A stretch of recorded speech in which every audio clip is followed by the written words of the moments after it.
Okay, so I'm just going to do a quick run through on an airless unit here. This is a Wagner PS 3.2. Great little machine. It's on skids there, as you can see. I have this on a 110. See it going into the transformer there, so it's nice and safe. We have a nice long fluid line running along to my gun. Fairly standard gun, but I do have a 300mm bayonet on it, which is invaluable when you're spraying sealants. I'll demonstrate a little bit of the technique without any paint, though that's the only thing. And I have my spray tip then up at the top of that. Okay. Now on the machine itself, we have a pressure gauge here. And if you're spraying at low pressures, that green area is the important area. That's where for the Wagner, you're spraying high efficiency airless or a HEA tip. This is my pressure gauge. I can increase or decrease the pressure through manipulating this. And then around at the other side of the machine, I have your on and off switch. And then I have my fluid inlet tube and fluid outlet tube. Okay, I'll set them up now in a second to show you what they are. And of course, this one here, prime and spray. Prime and spray. Okay. Okay, so when we switch this on, we want this valve pointing down at prime. And what's going to happen is it's going to circulate water through the fluid intake valve. That's the big one with the filter on the end of it. And what it'll do is it'll pull the water in, run it through the machine, and then push it back out through the fluid outlet valve. So what we'll see is the water goes in, the water comes out, but it's priming up, essentially getting it warmed up. So I'm just going to start it now. It's going to be quite loud, but I'll only keep it on for a second just to show you what I'm talking about. So go to the on switch.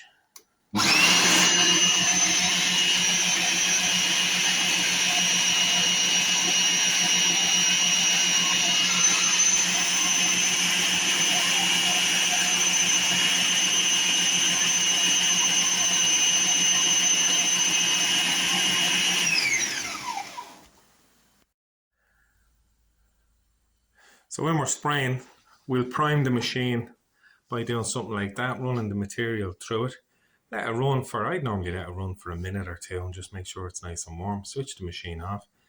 I swap it out then and put the fluid intake into a bucket of paint. Start it back up again, let it prime. And then I'm going to push this one to spray. So it's going to spray for me. And when I do that, what you'll find is the fluid running to the fluid line kicks the line and you'll see the line moving. And you'll know that you have pressure up at the gun. Now when you're doing that, you're watching your pressure gauge. You're higher or lowering it depending on what you want. And you do that through the turning of this here. So you can increase or decrease the pressure through this. Ideally, you want to be in the green zone when you're spraying with a HEA tip, because that's what it's designed for. So these are just some of the tips that are available. The HEA tips are the green ones, high efficiency airless. And you'll see the numbers that are on them, 211, 311, and then this one is a 208. These are made from tungsten carbide, give you a long life on them. You see the red filters in them. These are the fine filters. So they're expecting you to be spraying fairly fine paint. Okay, so 211, that's a nice one for woodwork. There's probably a lot of paint going through it, but for what we'd be doing with a sealant, you're looking at maybe a 515 is a good size for ceilings and walls in a big area. Okay, so just an interesting feature then, of course, with the airless is the reversible tip.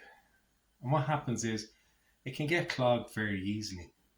And all we do to unclog it is we spin the tip around, blow the paint through it, it unclogs it, and then turn it back to spraying.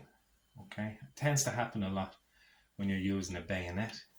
I find it does anyway, but that's the easy. So when it gets clogged, you spin it around, pull the trigger, make sure you're pointing it into a bucket or something, and then turn it back again, and you're good to go. So just a little bit then about technique when we're spraying. if I'm going to spray this ceiling in here, what I'm going to do is I'm going to point this gun into the joint between the ceiling and the wall. Now I'm going to take the line, I'm going to hold the line in my left hand if I'm right-handed, and I'm going to point that into that joint between the ceiling and the wall. That's where I'm going along. I'm cutting the ceiling in. Triggering is also very important, where I pull the trigger. You have to fan it onto it rather than pointing it at that and just pulling the trigger directly. You'll deposit a huge amount of paint in the one area and you could get drips or runs on it. So it's important to get your technique right as you're coming onto the surface and you're spraying it. So I'll come along and I'll spray along into that corner and I'm cutting it all in. I'm triggering as I need to, and I'll cut in the ceiling, cut it in completely. I'll go back then and I'll spray the flat part or the bed of the ceiling. And what I'll do is I'll position myself that I'll be going from left to right to start with. I'll walk backwards away from the spray, so I'm not walking into the spray, making sure that the floor is clear behind me. I'll walk the full length of the room. I'll come across to the other side and do the full length of the room. I'll give that a few minutes and then I'll cross and turn this way and spray going in this direction. So I've gone left to right here and then I turn and go left to right, and I'm ensuring that I get full coverage across the whole ceiling, and I will do that for the full length of the ceiling, and then I'll be happy that the ceiling is coated. Okay? So in terms of cleaning out, it's very straightforward.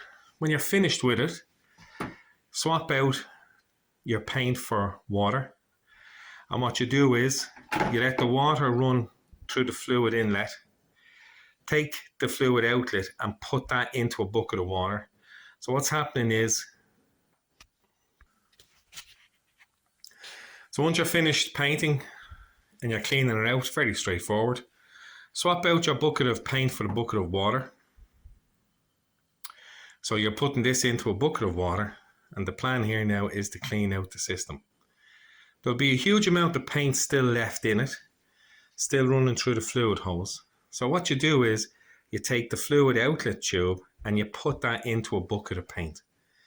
Switch the machine on, set it to prime so it's circulating within, and you're clearing out the paint from within the machine. And when you see it starting to run to water, then you stop, because you don't want the water running into your paint.